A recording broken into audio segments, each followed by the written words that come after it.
Hi, I'm Christina Bergling, author of the book Followers, released by Crystal Lake Publishing. I'm going to talk a little bit about the book and then read a little bit from the book. So, the basic plot for Followers is Sidney is a divorced mother and she loves the horror genre. She uses it as an escape from her disappointing life. So she escapes into horror movies and writing about them, reviewing them, taking horror pictures, and she wants to use that to kind of change her situation and get out of her dead-end job. So she immerses herself in horror day to day, and she does a lot of that online. And in the course of this, she connects with a lot of people as another means of escape and develops a bunch of followers in the virtual world. Then those followers tend to cross over into her real life, bringing some horror with them. And that's the basic plot. So the more overarching themes, what Followers is about for me as the author is questioning loving the horror genre. I've loved horror my whole life, ever since I was a little kid, obsessed with Halloween for no reason. I've always been drawn to the macabre and to things that are dark or scary. And so I've been asked my whole life why I love the horror genre. So in this book, I kind of wanted to explore those questions that I get asked a lot, like how can you love something dark and disturbing and violent, and could you still love it if horror happened in your real life? So I created a character who loved the genre and had horror crossover into her real life and had her wrestle with that very question. And additionally, I wanted to add in a layer of the online element. So, can horror be online? How is horror online now that we live online so much? So much of our lives are virtual, particularly with quarantines and lockdowns and what have you. So, those two main themes were the undercurrent for Followers for me, but intermixed in all that is a lot of horror genre worship and references and just things that I love. I put in a horror film festival because that's a large part of my horror loving experience. I nodded at a bunch of movies that I enjoy, dropped in a bunch of character names, all sort of things, just loving the horror genre. So I will read an excerpt from Followers, and this is a scene where Sidney is meeting with another horror-loving friend, and they're going to do a virtual live tweet. So just a little sample of some of the horror references and sort of some of the online element. After the sun had retreated from the sky, Wes's knock rattled the door. "Hey, Wes," Sidney smiled as she pulled the door ajar for him. "Come on in." "Hey, Sid," Wes replied, shouldering his laptop bag and stepping in past Sidney. "How long until the live tweet starts?" 20 minutes, she replied. "Plenty of time."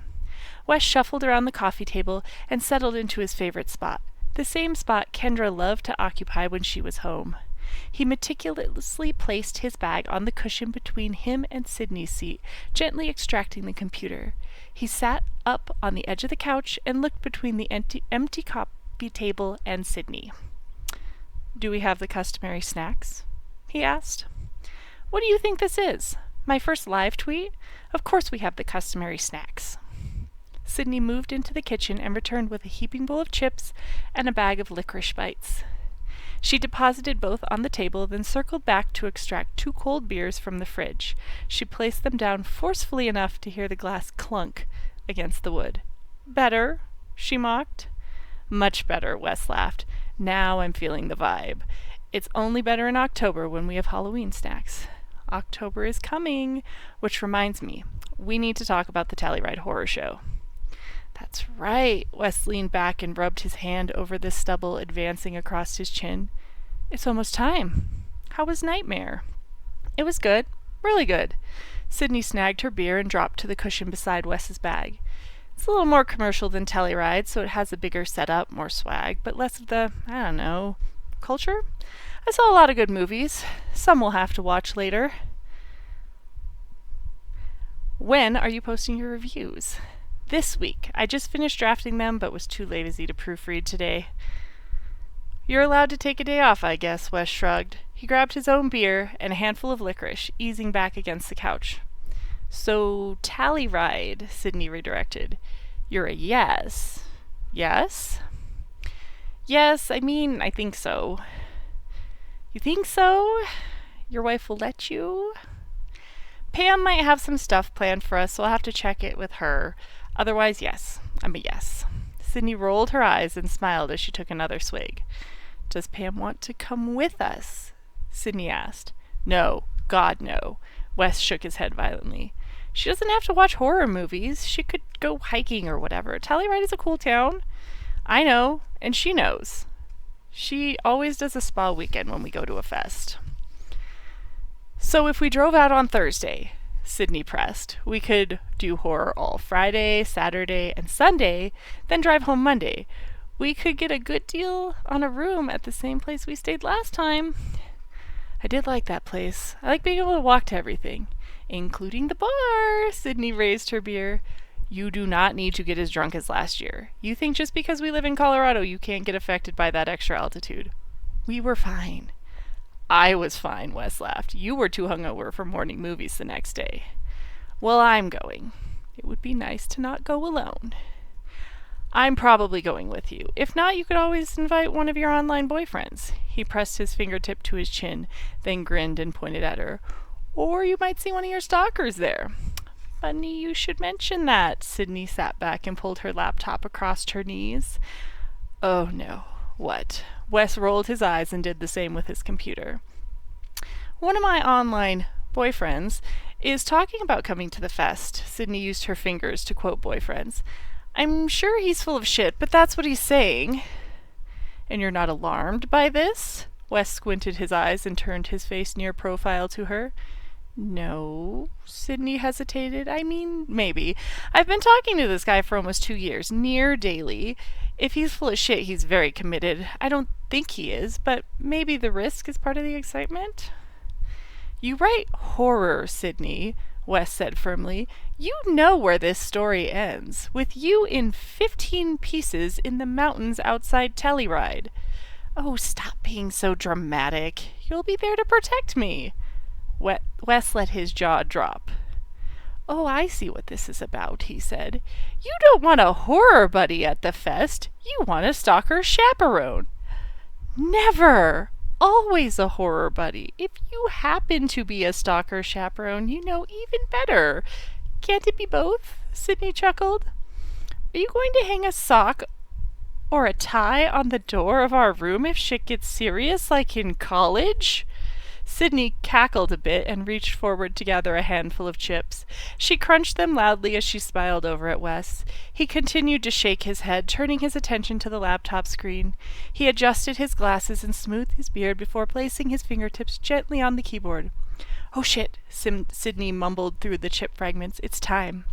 She gathered the remote and conjured the movie onto the large flat screen. What are we watching again? Wes asked. These tweets are all starting to blend together. Final Destination. Follow on to my discussion of the bathroom death scene in my last article. Carnage candy, Wes laughed. How could I forget the bloody naked bath? Not you too, Sidney gasped. Sid, you posted naked bloody pictures on the internet. What did you expect? Less reaction, I guess? I didn't think they were that shocking, or at all sexy. Well, you're desensitized. Didn't you do them for the reactions? Online reactions, Sidney clarified. Her face darkened as her tone thickened. I did not really expect to discuss them with everyone in real life. Real life, digital life. Where's the line anymore? Wes weighed his hands in the air like tipping scales. I sure see that now. It did boost my website traffic, too. Then I guess it worked, Wes smiled. Okay, and now. Sidney pressed the play button on the remote and sent Final Destination pouring into the living room. Sidney and Wes sat on one cushion apart on the couch, both in identical stances, with their laptops balanced across their knees. Sidney shimmied lower into a slouch on the cushion, drawing the computer closer as she placed the remote aside. What's our hashtag tonight? Wes asked as his fingers danced over the keyboard. Hashtag FD Live Tweet. hashtag horror live tweet, hashtag final destination, hashtag you can't cheat death, hashtag final girl screams. Sidney answered, "Why don't you copy all that into a chat for me?" He laughed. Sidney rolled her eyes as she complied. She opened Twitter in one window. Let the hashtag live tweet begin. So that's one scene from Followers. There's plenty more horror references, online chatter, and then real life followers bringing horror into Sidney's actual life. So check it out.